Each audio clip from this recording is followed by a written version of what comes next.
اور داؤد گیلانی جو تھا وہ ایک بڑا کی فگر تھا. یہ 26/11 کے جو اٹیکس ہوئے تھے اس میں اس کو فیسیلیٹیٹ کرنے میں داؤد گیلانی جو تھا وہ 5 دفعہ انڈیا آیا ریکی کرنے کے لیے اور ٹارگٹس کی سلیکشن کرنے کے لیے.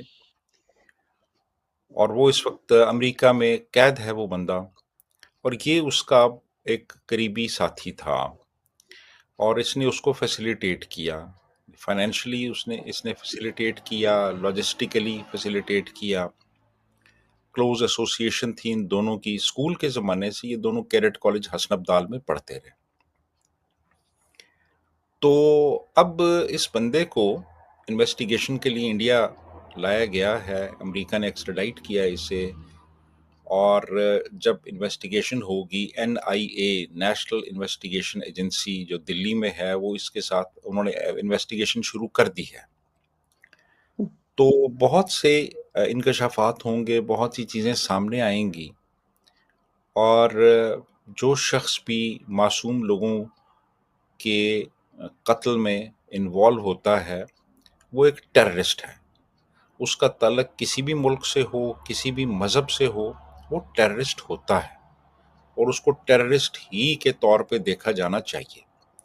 تو یہ شخص جو ہے یہ اب بھارتی ایجنسیز کے حوالے کر دیا گیا ہے. انٹروگیشن ہو رہی ہے تو بہت سی چیزیں سامنے آئیں گی. بہت سی جو ہماری جو معلومات ہیں ان میں جو گیپس ہیں وہ فل ہوں گے. اس میں بہت سے نئے نام بھی ہو سکتا ہے سامنے آئیں جو کہ اس پورے اس سانحے میں، اس ٹیررسٹ ایکٹ میں انوالوڈ تھے. ان کے بھی نام سامنے آئیں گے، اور ایسا میں سمجھتا ہوں ہونا چاہیے، اور یہ پوری دنیا کو اس میں آپس میں کولیبریٹ کرنا چاہیے.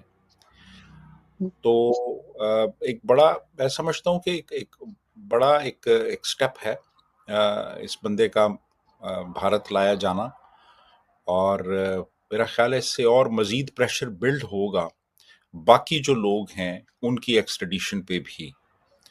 اور ایسے لوگوں کو جنہوں نے کسی ملک میں دہشت گردی کی ہے ان کو ایکسٹراڈائٹ کیا جانا چاہیے تاکہ ان سے پراپر انویسٹیگیشن ہو اور انہوں نے جو کچھ کیا ہے اس کا انہیں